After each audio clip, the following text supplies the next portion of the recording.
The gun pressed against Kendra's temple felt surprisingly cold. She didn't flinch.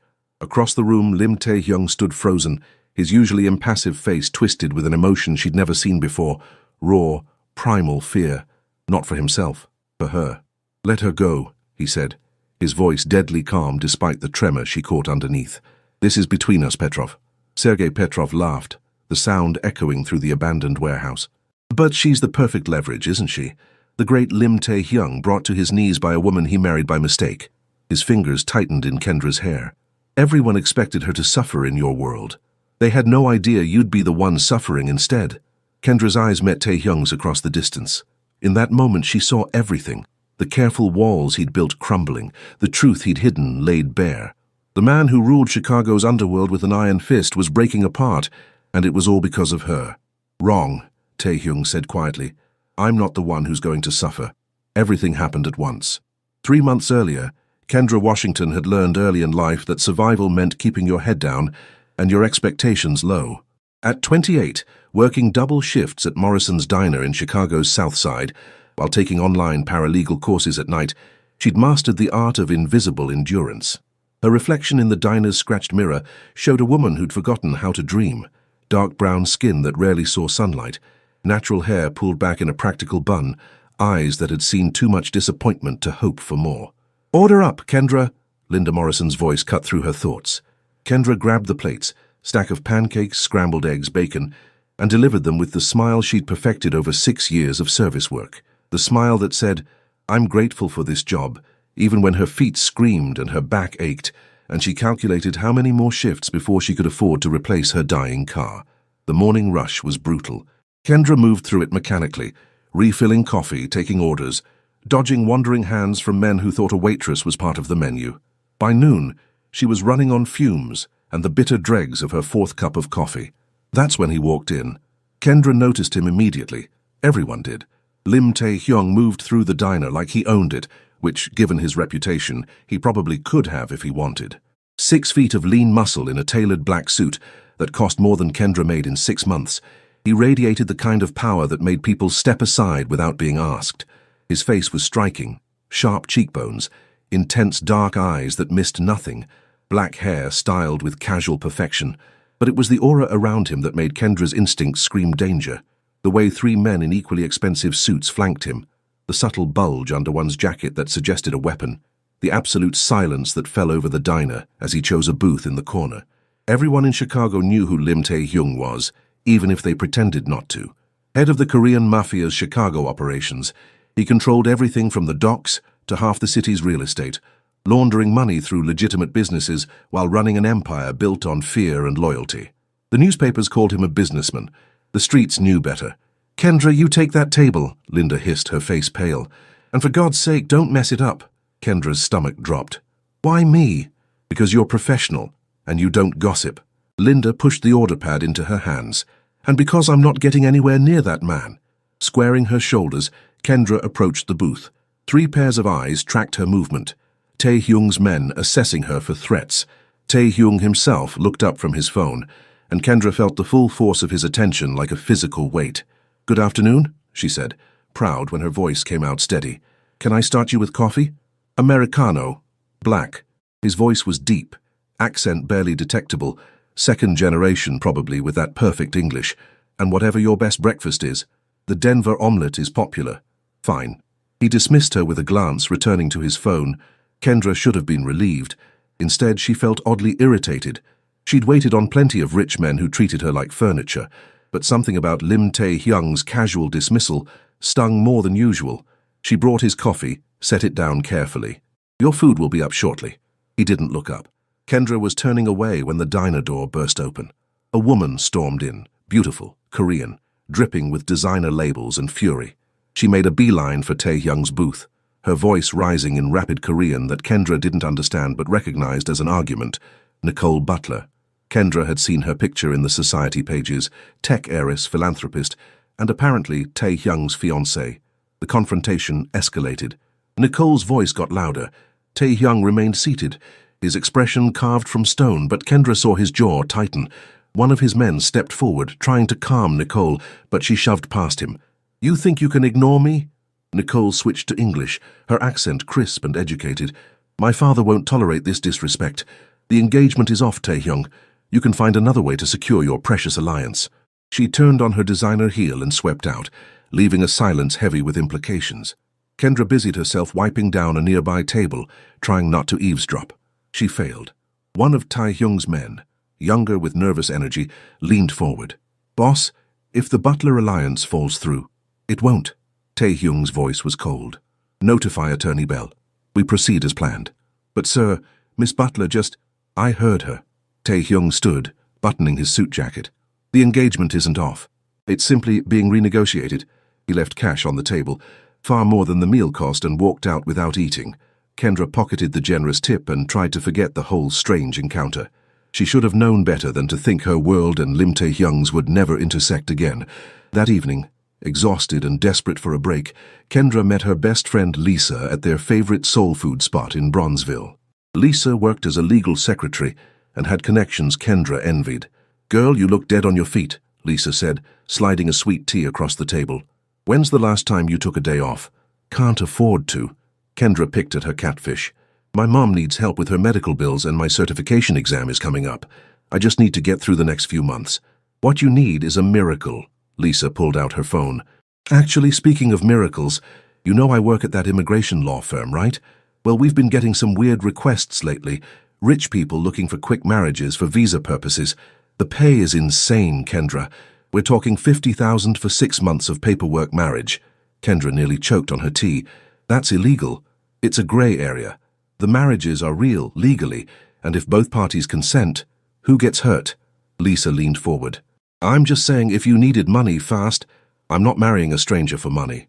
Even if that stranger never bothered you, it's just paperwork, girl. You'd have your own space, your own life. Just show up for a few photos, sign some documents, and walk away $50,000 richer. Kendra wanted to say no. She should have said no, but $50,000 would change everything. Pay off her mother's debts, cover her certification, maybe even let her quit one of her jobs. The number haunted her all night. 3 days later, Linda fired her. I'm sorry, Kendra, Linda said, genuine regret in her eyes. Corporate is cutting staff. Last hired, first fired. Kendra's world tilted. But I've been here 6 years. I know. I fought for you. I'm sorry. Walking out of Morrison's diner for the last time, Kendra felt something inside her crack. She'd played by the rules, worked hard, kept her head down, and where had it gotten her? Unemployed with rent due in a week and her mother's medications running out. She pulled out her phone and dialed Lisa's number. Tell me more about those marriage arrangements. The law office of Marcus Bell occupied the 20th floor of a gleaming downtown tower that made Kendra feel distinctly out of place.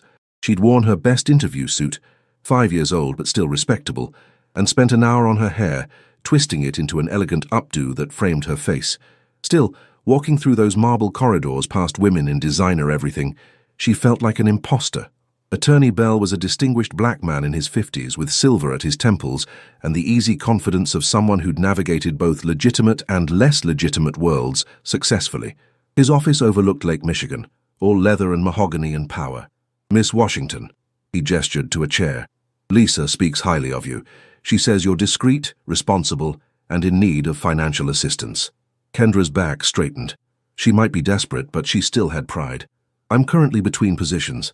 I'm looking for opportunities that might help me complete my paralegal certification. I see. Bell steepled his fingers. What I'm about to propose is unorthodox, but entirely legal. A client of mine requires a marriage, a real legal marriage, for immigration and business purposes. The arrangement would last 6 months, after which you would receive $50,000 and an uncontested divorce. During that time, you would maintain the appearance of a married couple at select public events, but otherwise live entirely separate lives. Who's the client? I'm not at liberty to say until you sign a non-disclosure agreement. Bell slid a document across the desk. But I can tell you he's a prominent businessman, well-respected, and perfectly safe. This is strictly a business transaction. Kendra's hands trembled as she picked up the pen. Every instinct screamed this was wrong, too easy, too good to be true. But $50,000. She signed. Bell smiled. Excellent. Your husband will be Lim Tae-hyung. The pen clattered from Kendra's fingers. The crime boss? The businessman and entrepreneur, Bell corrected smoothly. Mr. Lim needs to solidify certain alliances that require a stable family image. His previous engagement ended unexpectedly. You're the solution. I can't, I'm not... Kendra couldn't finish a sentence, her mind reeling. Mr. Lim has reviewed your profile and approved. You're educated, poised, scandal-free, and most importantly, you need money enough to commit to the arrangement fully. The ceremony is tomorrow. Tomorrow? The sooner the marriage is official, the sooner Mr. Lim can proceed with certain business matters. Everything is arranged. You'll be picked up at 8 a.m. Kendra stumbled out of Belle's office in a daze. She'd expected some tech millionaire needing a green card, maybe an older businessman wanting arm candy for appearances. Not Lim Tae-hyung, not the man whose reputation made hardened criminals cross the street. She should back out. She should run. But she didn't. The next morning, a black Mercedes arrived precisely at 8. The driver, one of Tae-hyung's men she recognized from the diner, opened the door without speaking. Kendra climbed in, wearing a simple white dress Lisa had helped her find, her natural hair styled in soft curls that took 3 hours and a YouTube tutorial. Her hands wouldn't stop shaking. The city clerk's office was quiet, arranged for a private ceremony. Tae-hyung stood by the window, his back to her, talking on his phone in rapid Korean. When he turned, Kendra's breath caught. He wore a charcoal suit, perfectly tailored, with a white shirt open at the collar. In the morning light he was devastating, beautiful in that dangerous way that made smart women stupid. But his eyes, when they swept over her, held all the warmth of a business appraisal. "Miss Washington," he ended his call, "you look appropriate." Appropriate. Kendra's jaw tightened. "Thank you, you look present."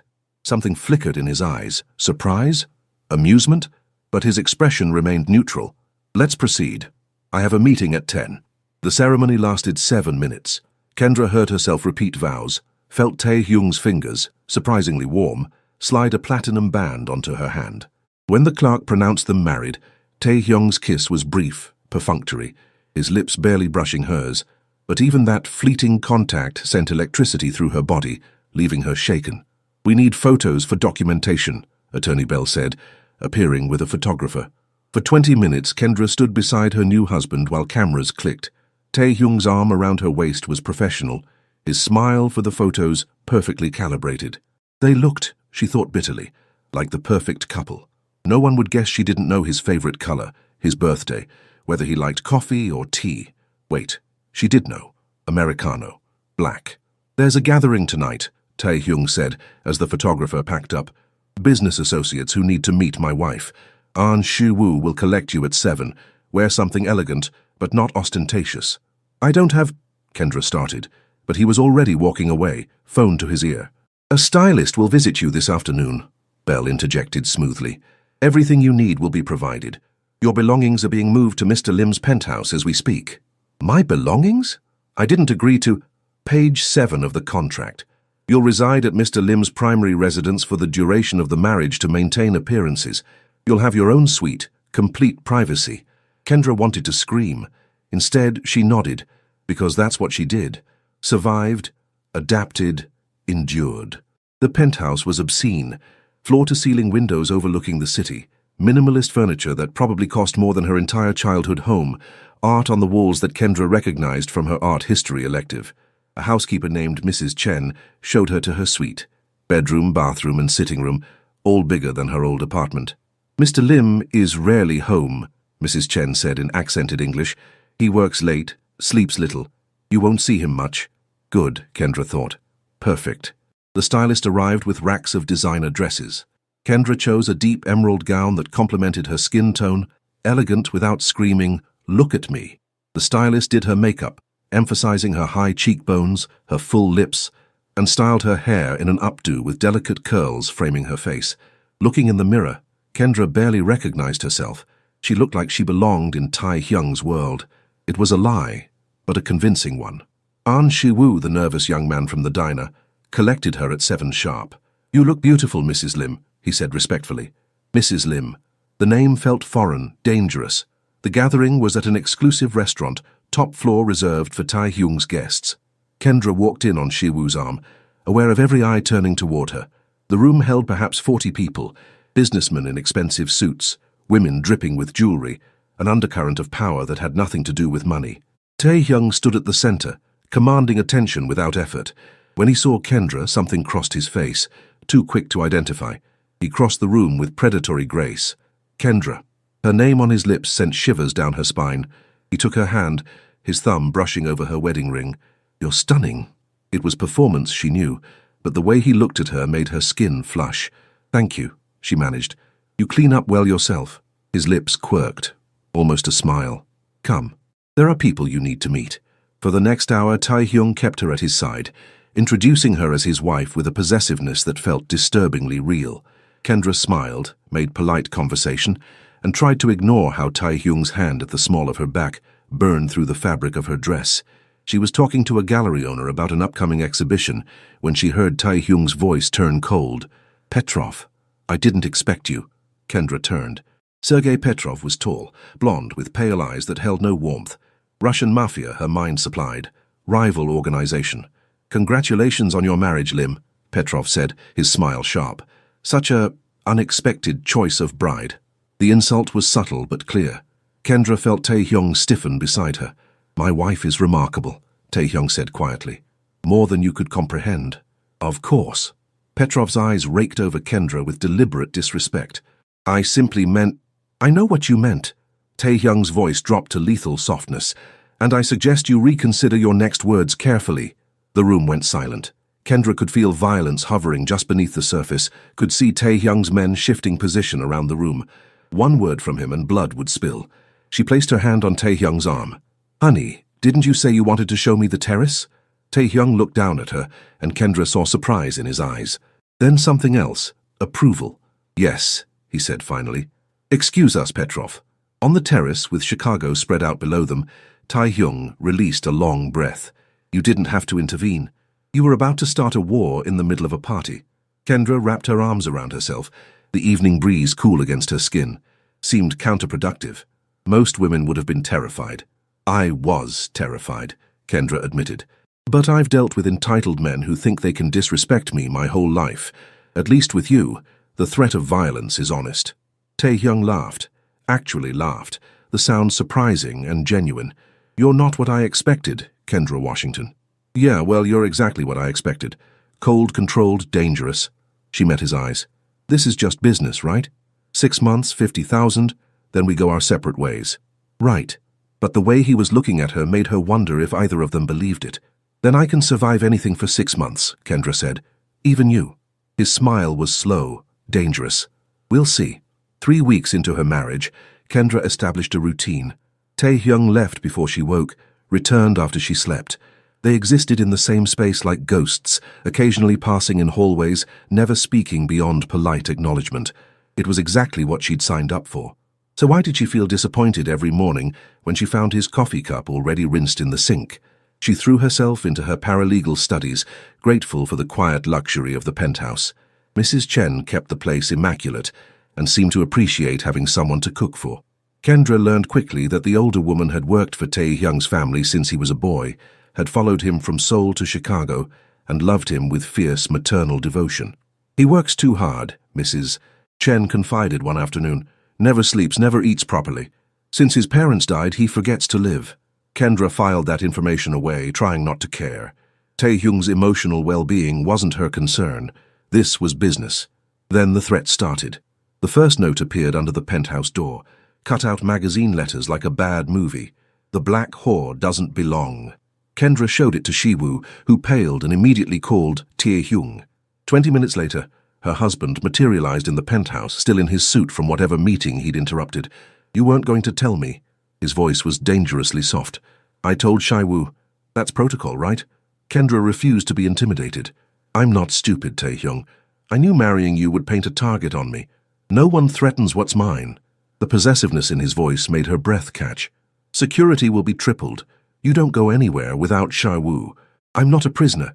You're my wife, which makes you a target for anyone who wants to hurt me." His jaw tightened. "I won't have your death on my conscience." "How thoughtful. Is this in the contract? Protection from racist hate mail." "This isn't a joke, Kendra." "No, it's my life." She stepped closer, anger overriding caution. "You brought me into your world, Tae-hyung. Don't act surprised when it gets messy." They stood inches apart, tension crackling between them.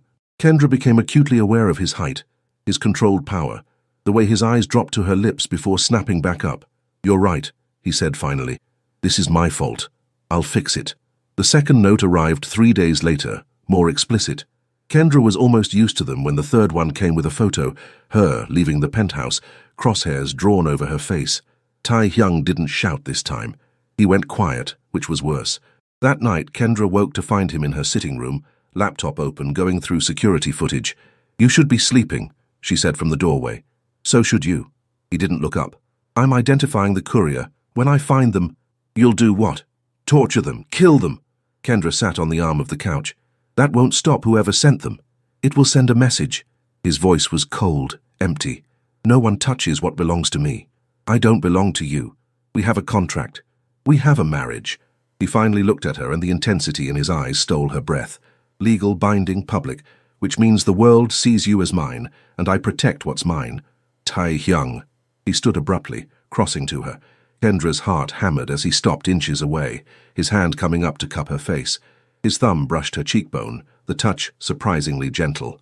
"Someone wants to hurt you to hurt me," he said quietly. "They've miscalculated. I don't care enough about anything to be hurt, except..." He seemed to catch himself. "This marriage is a business arrangement, but I won't let you be harmed, not while you wear my ring." Kendra's hand covered his before she could stop herself. "I'm not afraid." "You should be." But he didn't move away. The moment stretched, heavy with things neither could say. Then Tae-hyung's phone buzzed. He stepped back, the connection broken. "Shi-woo found the courier," he said, all business again. "I need to handle this." "Tae-hyung, lock the door behind me, don't open it for anyone." He was gone before she could respond, leaving her with a racing heart and the ghost of his touch on her skin. The next morning, Kendra woke to find a package outside her door. Inside was a platinum bracelet, delicate and beautiful, with a small charm, a falcon. No note, but she knew who it was from. Mrs. Chen found her staring at it in the kitchen.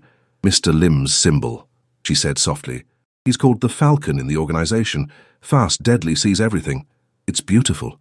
It's a claim." Mrs. Chen poured coffee. "He's telling the world you're under his protection.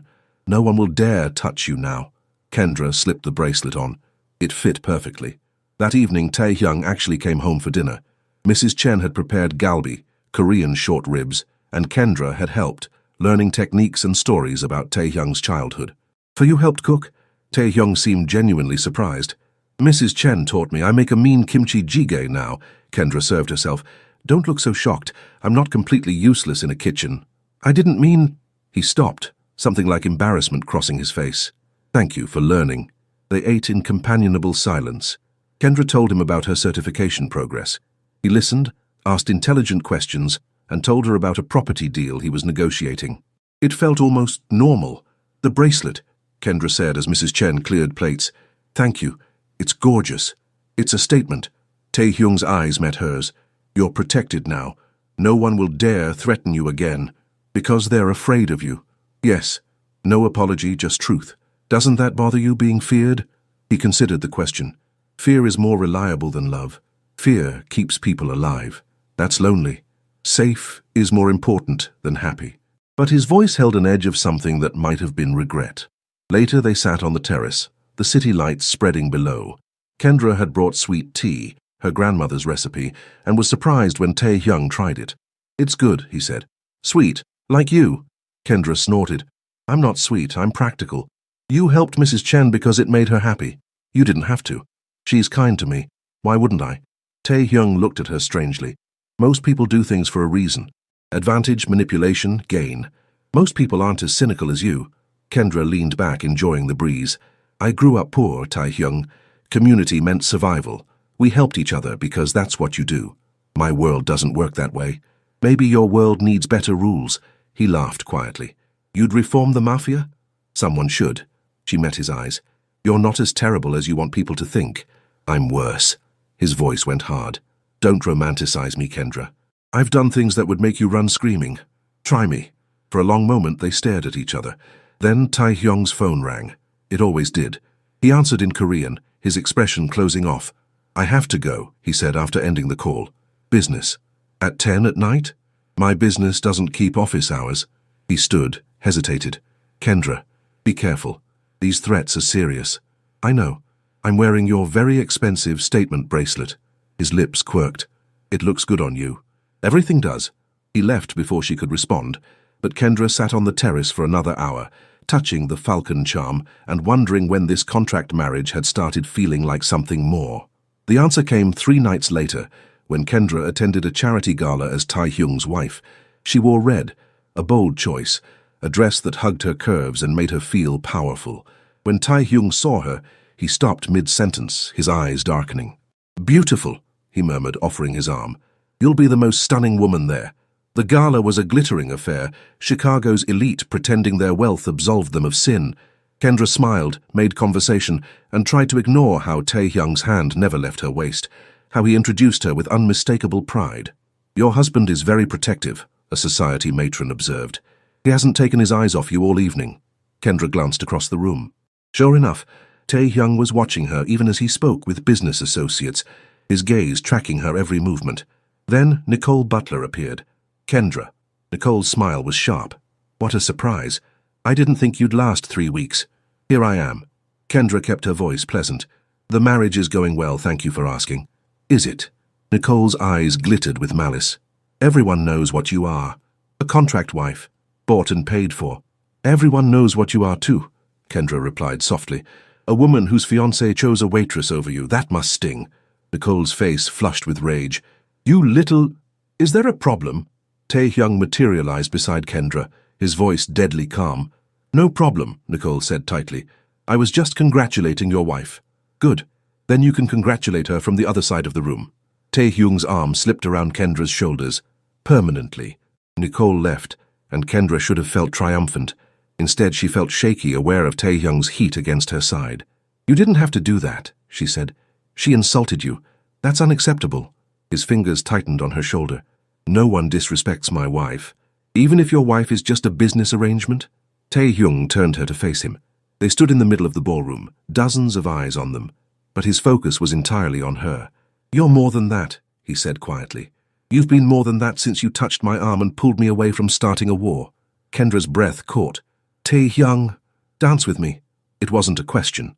He led her onto the floor, his hand at her waist, her hand in his. They moved together perfectly, as if they'd been dancing for years instead of weeks. "This isn't real," Kendra whispered. "We're playing roles." "Are we?" His eyes searched hers. "Because this feels fairly real to me." The music swelled. Tae-hyung pulled her closer, until they were pressed together, until Kendra could feel his heartbeat against hers. Around them, the world blurred. There was only this, his hands, her breath, the dangerous feeling taking root in her chest. When the song ended, Tae-hyung didn't release her. Instead, he leaned down, his lips brushing her ear. "I told myself this was business," he murmured. "I'm not sure I believe that anymore." Before Kendra could respond, gunfire shattered the windows. The world exploded into chaos. Tae-hyung shoved Kendra to the floor, his body covering hers as glass rained down. More gunfire, staccato bursts that sent the gala attendees screaming and scrambling. Kendra's ears rang, her heart hammering against her ribs. "Stay down," Tae-hyung ordered, already moving. He had a gun. Where had that come from? And was barking orders in Korean to his men who materialized like smoke, weapons drawn. Kendra's training kicked in, the self-defense classes her mother had insisted on, the survival instincts honed from years in rough neighborhoods. She crawled behind an overturned table, scanning for exits. Another burst of gunfire, closer this time. Someone screamed. Then she saw him, Kwon Dong-wook, Tae-hyung's second in command, bleeding from a shoulder wound, trying to reach cover. 3 men in black masks advancing on him, weapons raised. Kendra didn't think. She grabbed a champagne bottle from the floor and threw it with all her strength. It caught one attacker in the head, distracting them long enough for Dong-wook to return fire. The masked men scattered. "Get to safety," Dong-wook shouted at her. But Kendra was already moving toward him, pulling off her shawl to press against his wound. "You're bleeding. Mrs. Lim, you need to..." "Shut up and let me help." Tae-hyung appeared like an avenging angel, his face a mask of cold fury. "Kendra, what the hell?" "He's hurt." She kept pressure on Dong-wook's wound, her hands steady despite her racing heart. "We need to get him to a hospital." The gunfire was dying down. Tae-hyung's men had secured the perimeter, and sirens wailed in the distance. Tae-hyung crouched beside them, his eyes sweeping Kendra for injuries. "You're not hurt?" His hands moved over her, checking for blood. "I'm fine." Help me with Dongwook." Between them, they got the injured man to a car. Tae-hyung's driver, Falcon they called him, a man who moved with deadly precision, took them to a private clinic in a nondescript building on the south side. The doctor, a calm woman in her 60s, asked no questions. She treated Dongwook's wound while Kendra paced the waiting room, adrenaline slowly giving way to shakes. Tae-hyung caught her hands. "Sit down before you fall down." "I'm fine. You're in shock." He guided her to a chair, his hands surprisingly gentle. "What you did back there, throwing that bottle, that was incredibly stupid." He was going to die. "So were you if they'd turned their guns on you." Tae-hyung's jaw clenched. "I told you to stay down. And I told you I'm not helpless." Kendra met his eyes. "Dongwook is your friend. I wasn't going to watch him die." Something shifted in Tae-hyung's expression. He lifted her hands, still stained with Dongwook's blood, and pressed a kiss to her knuckles. "You saved his life," he said quietly. "He's been with me since we were teenagers. I owe you a debt I can never repay. You don't owe me anything. We're married, remember? Your people are my people. This isn't that kind of marriage. Maybe it should be." The words hung between them, heavy with implication. Tae-hyung's eyes darkened, his thumb stroking over her racing pulse. "Kendra," the doctor emerged. "He'll be fine. The bullet went clean through. He needs rest." Relief flooded Kendra.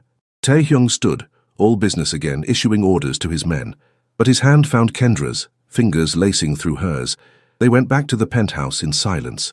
Kendra's red dress was ruined, torn and blood-stained. She showered, scrubbing Dongwook's blood from her skin, trying not to think about how close they'd all come to dying.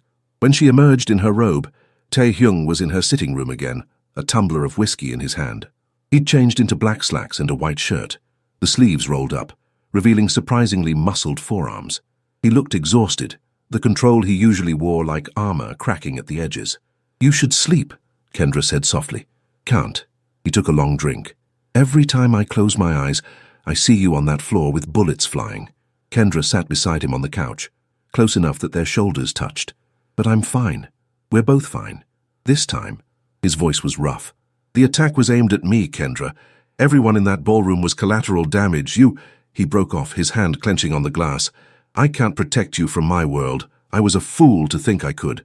"So what are you saying? You want to end the marriage early?" "I'm saying you should run. Take the 50,000 and disappear before someone uses you to destroy me." Kendra took the whiskey from his hand and set it aside.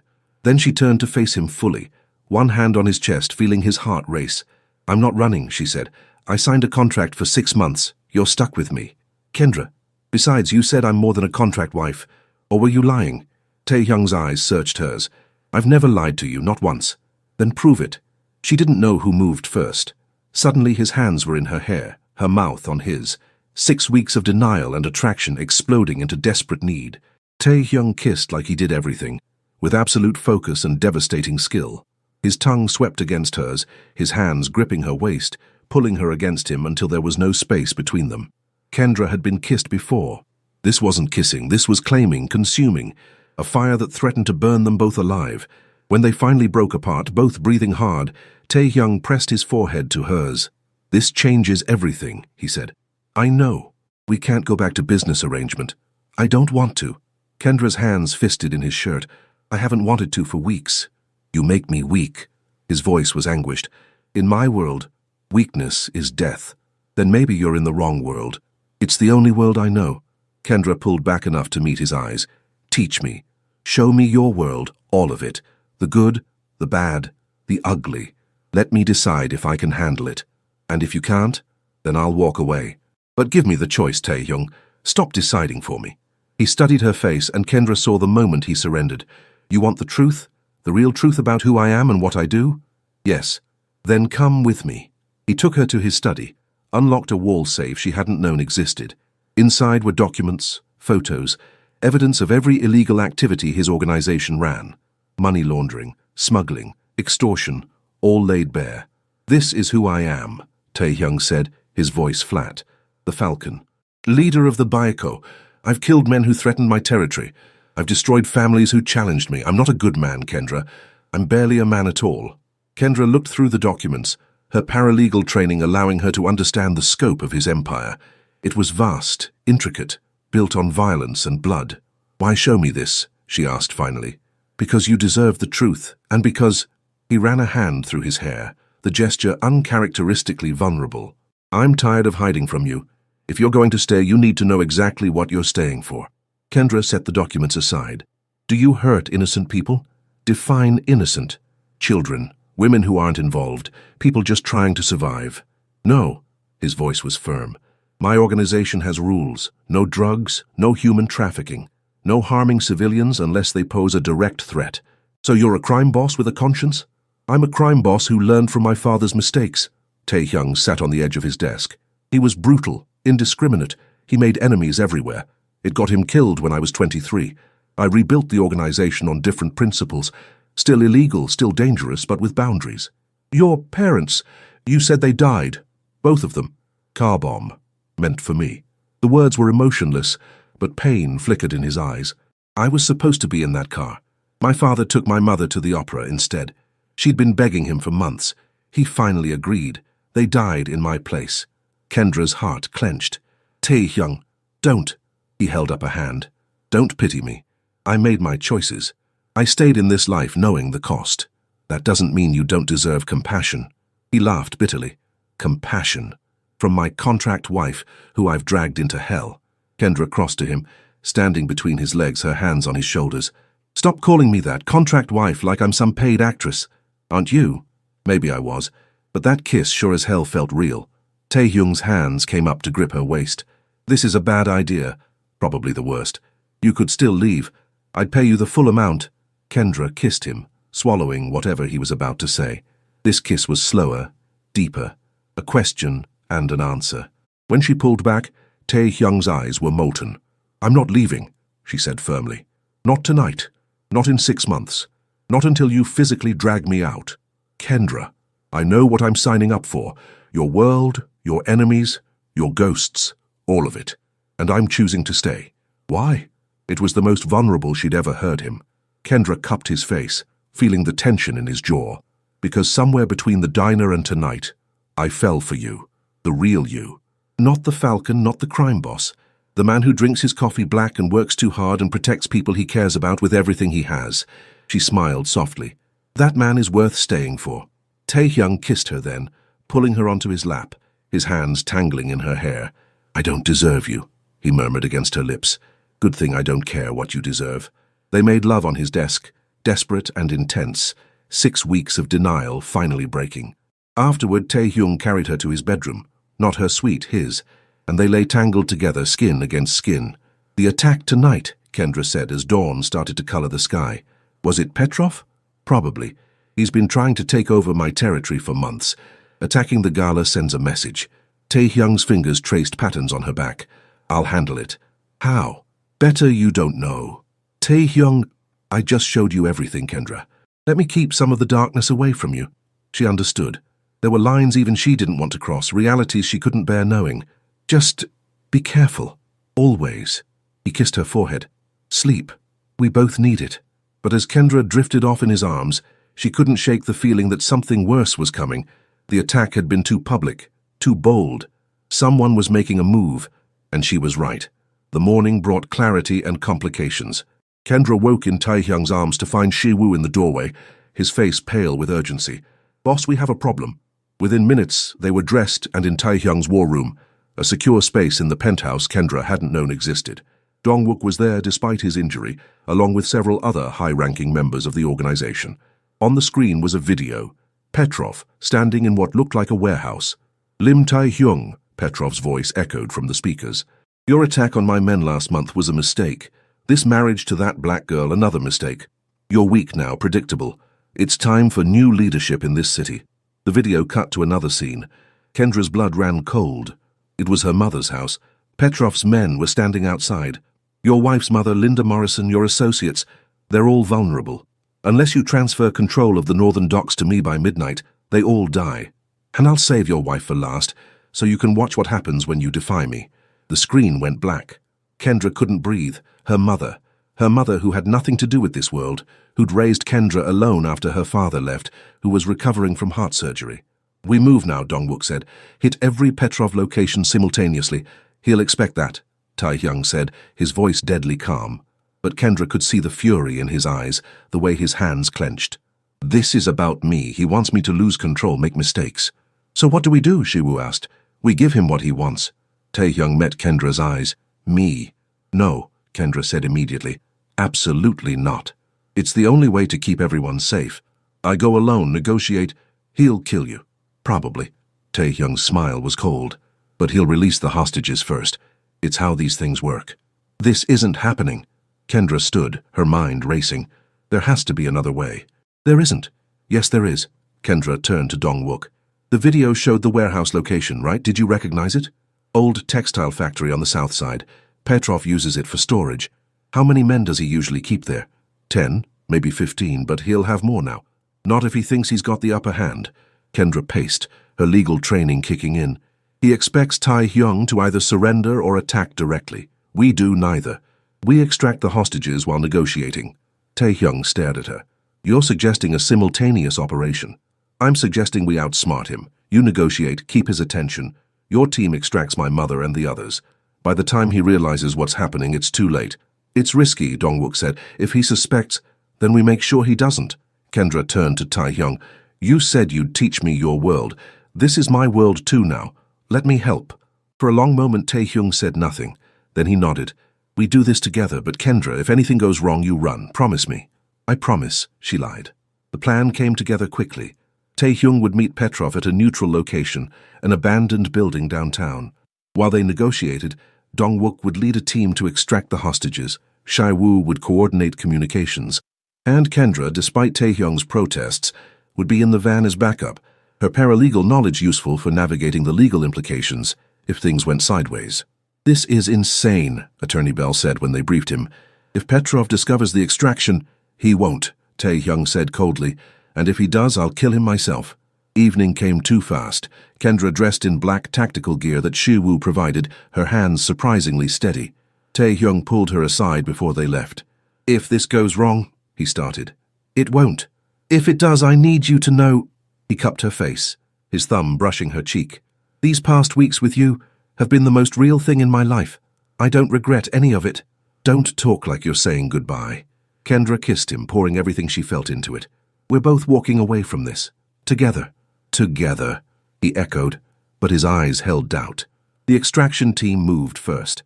Kendra watched through body cam feeds as Dong-wook's men approached the warehouse, silent as shadows.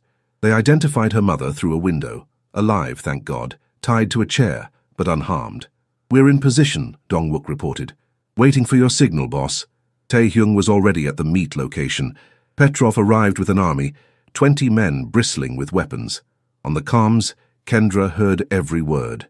Lim, Petrov said, almost friendly. Glad you came to your senses. Let's talk terms. Taehyung's voice was calm.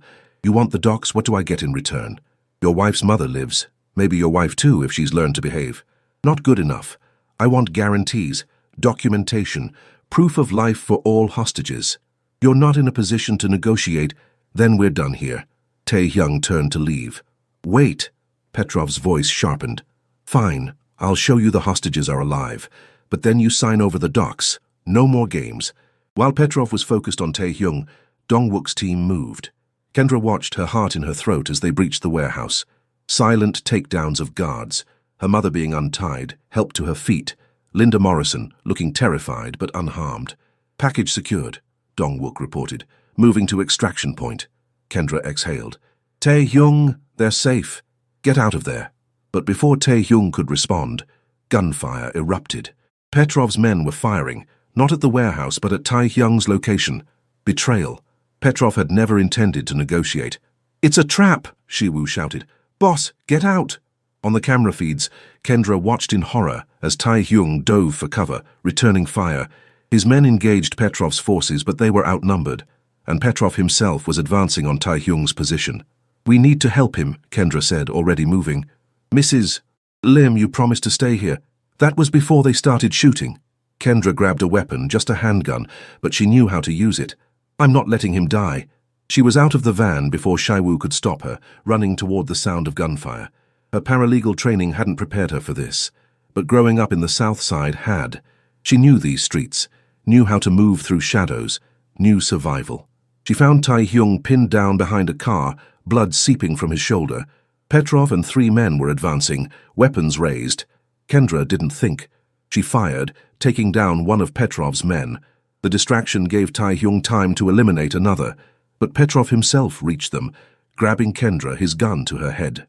"Drop your weapon, Lim," Petrov snarled, "or I paint the street with her brains." That's when everything led to the hook. Tae-hyung, standing frozen, face twisted with fear.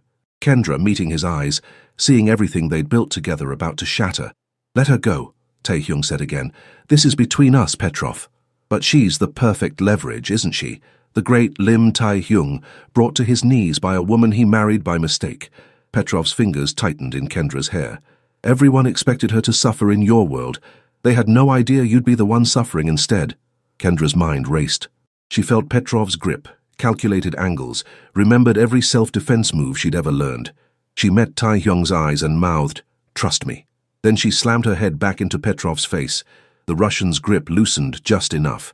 Kendra dropped, rolled, and Tae-hyung fired. 3 shots, center mass. Petrov went down. Silence fell. Then sirens, Tae-hyung's men securing the area, Dong-wook reporting all hostages safe. Kendra stayed on the ground, adrenaline crashing until Tae-hyung pulled her up and into his arms. "You promised to run," he said, his voice breaking. "I lied." Kendra clung to him, feeling his heart race. "I told you. I'm not leaving you. You could have died. So could you. That's what love is, isn't it? Choosing someone even when it's dangerous." Tae-hyung pulled back, his eyes searching hers. "Love? Yeah." Kendra smiled despite her tears. "Turns out this contract wife fell for her contract husband. Inconvenient, I know." "Inconvenient," he echoed. Then he was kissing her, desperate and relieved, and full of everything they'd both been too afraid to say. Around them, his men politely looked away. Dong-wook was grinning. Even injured, Tae-hyung was smiling against Kendra's lips. "I love you," he said when they finally broke apart. "Not the contract, not the arrangement. You, Kendra Washington, who threw a champagne bottle at armed men and headbutted a Russian mobster. You're absolutely insane, and I love you. Lim Tae-hyung, ruthless crime boss who makes really good coffee and protects everyone he loves even when it destroys him." Kendra kissed him again. "I love you too." Later, at the hospital where they both received treatment for minor injuries, Kendra's mother was waiting. Linda Morrison took one look at her daughter and Tae-hyung and shook her head. "So this is the man you married without telling me?" "It's complicated, Mama." "Uncomplicate it then." So Kendra did. She told her mother everything, the contract, the threats, the attack, the love that had grown despite impossible odds. When she finished, Linda turned to Tae-hyung. "You love my daughter?" "More than my own life," Tae-hyung said without hesitation. "And you'll protect her, even from your own world. I'll do everything in my power to keep her safe, but—" He met Linda's eyes. "I can't promise safety. My world is dangerous, I won't lie about that." Linda studied him for a long moment, then she nodded. "At least you're honest. That's more than her daddy ever was." She turned to Kendra. "You sure about this, baby?" "More sure than I've ever been about anything." "Then you have my blessing, but if you hurt her—" "I won't," Tae-hyung said. "I promise you that." In the weeks that followed, things shifted. Petrov's death left a power vacuum that Tae-hyung filled, consolidating control. But he did it differently, negotiating instead of warring, building alliances instead of demanding submission. Kendra was beside him, learning the business, using her legal knowledge to clean up operations, finding ways to transition toward legitimacy. It wouldn't happen overnight, but it was possible. The threats stopped. Kendra's mother recovered fully, even developed a fondness for Mrs. Chen, the 2 women bonding over their shared exasperation with Tae-hyung's workaholic tendencies. Dong-wook healed, joking that he owed Kendra his life. Shiwoo started dating a teacher he'd met at one of Kendra's charity events. Life, impossibly, became almost normal. 6 months after their contract marriage began, Kendra and Tae-hyung sat on the penthouse terrace, watching the sunset paint Chicago gold and crimson. "The contract ends today," Tae-hyung said quietly. "You're free to leave. I'll transfer the full payment. Keep it." Kendra laced her fingers through his. "I'm not going anywhere." "You could. You don't owe me anything." "I know." She turned to face him. "But I choose to stay.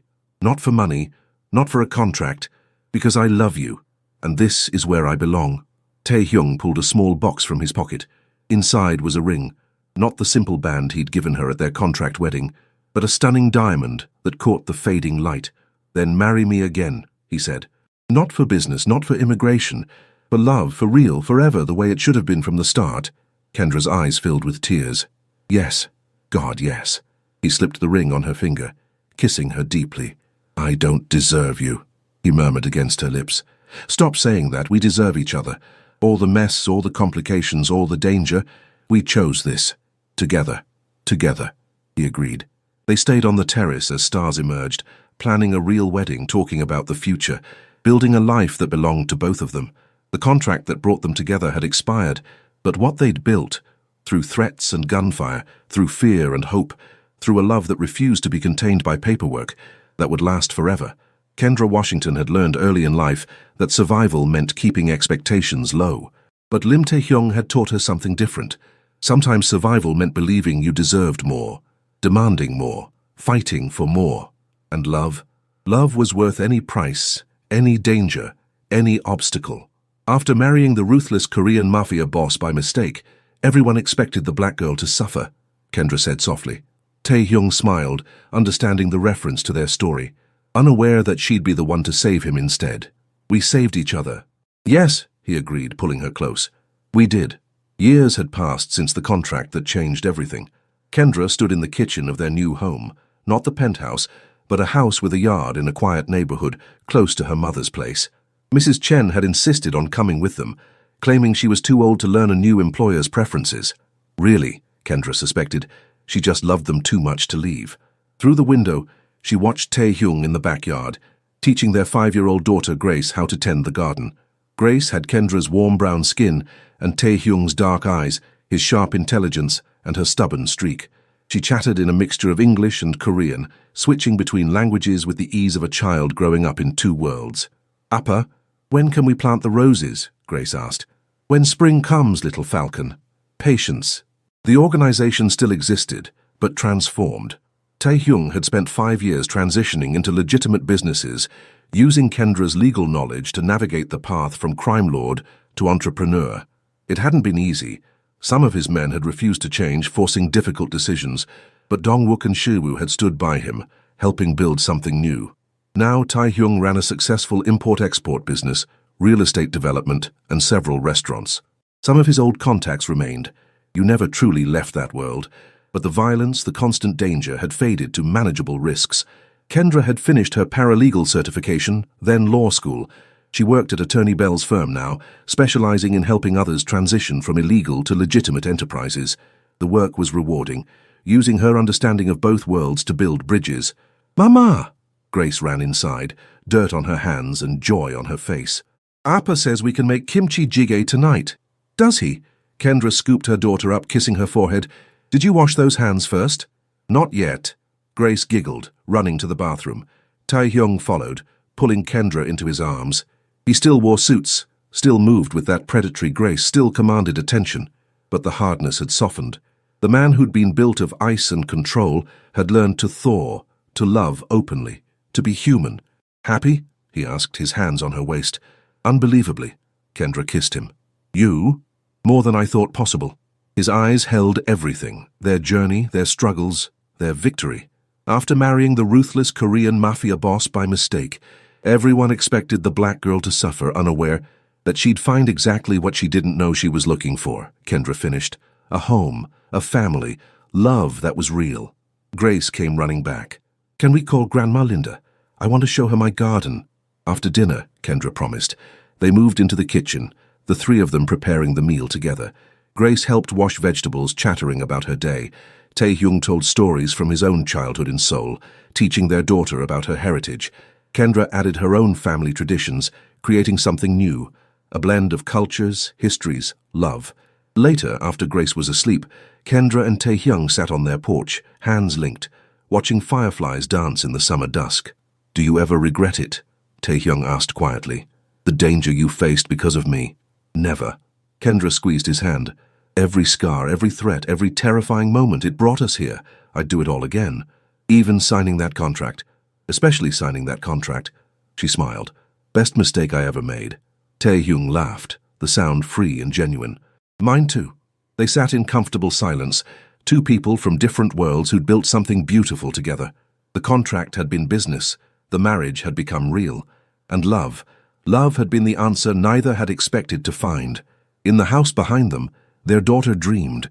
In the neighborhood around them, life continued.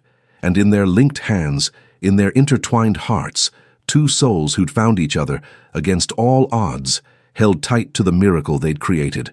Together, always together.